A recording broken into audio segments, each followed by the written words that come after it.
Hi everyone, I thought what I would do today is share some information with you about toilet training. We've noticed that several of our children are showing some signs of readiness, so excuse me while I read some notes here. I don't want to forget anything. I actually wanted to do this at our information night and I forgot then, so I'm making sure today I've got everything that I want to say.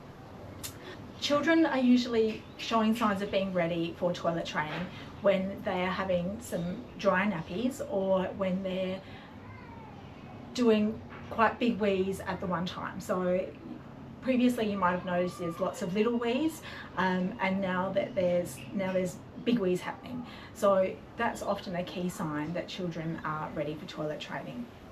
Another key sign is that children are interested in watching other people go to the toilet. So you might have a little one that's following you to the toilet all the time. It's an ideal time to actually talk to them about what you're doing, that you're doing wheeze or you're doing poos, that you can feel your body telling you that you needed to do a wee or a poo, and so that you've gone to the toilet, and let the children see that your wees and poos go into the toilet and that you flush them away, and then they'll get to know that that's what the toilet training process is all about. They're going to do what mum and dad or their big brothers and big sisters do.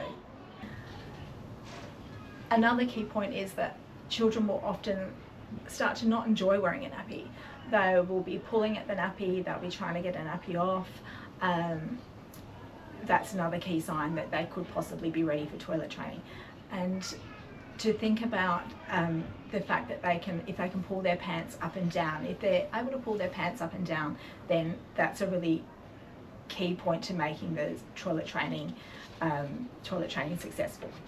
Another thing is that children are able to follow simple instructions. So if they're doing that successfully, then they'll be able to follow the key concepts of, let's go to the toilet, can you climb up the steps, can you sit on the toilet seat. So just little things like that is also something you should think about. There's things that you'll need to have to be prepared for that. So you might look at using a potty, or you might use a seat that sits on top of the toilet. So a lot of families choose that method because that's ultimately what they want children to do, is sit on the toilet to begin their toilet training process. Potty versus toilet, as I said before, it's a bit of personal preference. Some children feel safer sitting on a potty. It's low to the ground. It's not a big gaping hole underneath their bottom. They can see. A lot of children do like to explore the toilet and have that confidence where they can climb up the little ladders and put their feet on a stool and comfortably sit down to use the toilet as well. A potty is also good for when you're travelling. So if you're in the car, you're going to be in the car for a long period of time, throw the potty in the back of the car with a plastic bag, and in case there's a moment where your child tells you that they need to go to the toilet, so you've got the potty on hand.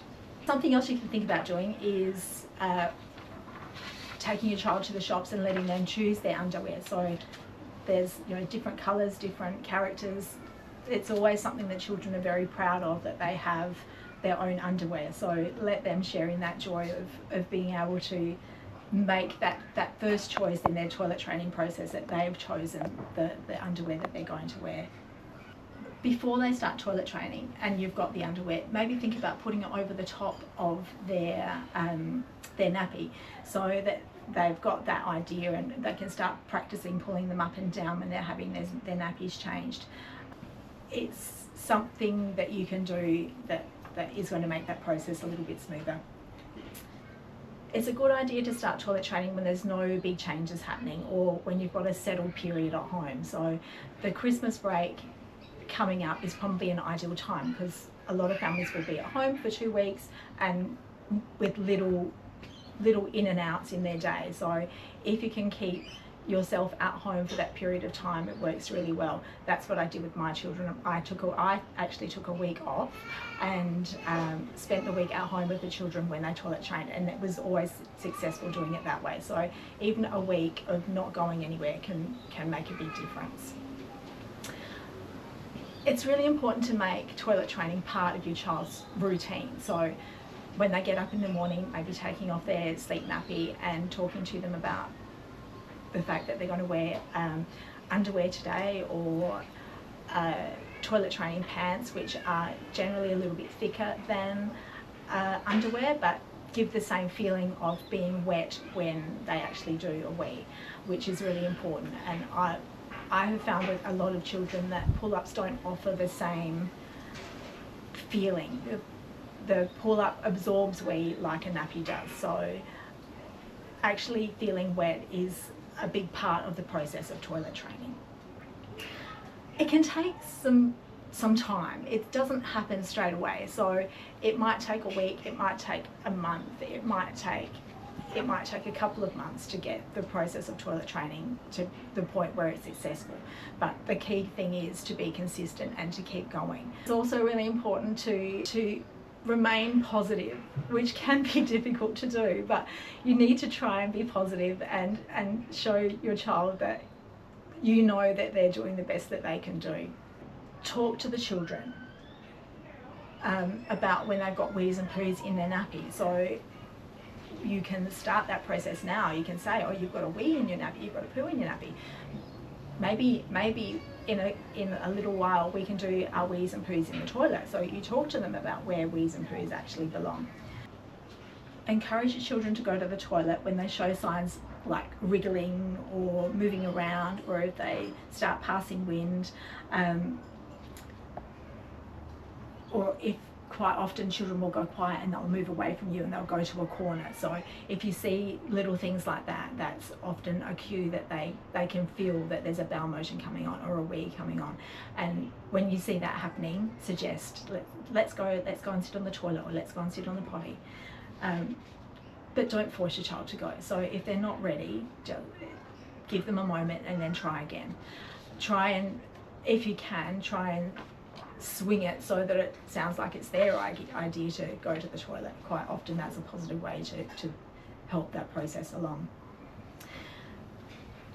If they have an accident, try really hard not to get frustrated. I know if it's accident number 4 in the day that can be hard and that can be challenging, but try and just clean it up without causing a fuss. We don't want to shame children to think that they're not doing something that they should be doing. When they are sitting on the toilet, and if they haven't done a poo or a wee within maybe 3 to 5 minutes, then suggest that we hop off, go and do something else for a minute. Let's go read a story, or let's go have a play outside, and then come back in 10 minutes or 15 minutes and try again. What we don't want to do is make children think that it's a punishment and they have to sit there, because that isn't conducive to happiness for anybody. The most important part in this process is that it's a really valuable time for teaching children how to properly wash their hands. So when they're using the toilet or when using the potty, when they finish, that they have a stool where they can access the bathroom to wash their hands and use soap and dry their hands thoroughly when they're finished. And then that will help to give them a really successful process in toilet training. If you've got any questions, feel free to talk to one of the educators or myself at Playgroup, or in the next couple of weeks before the Christmas closure or the end of year closure, and we can help you out in any way that we can. And we look forward to continuing your child's toilet training journey when they come back in 2025. Thank you.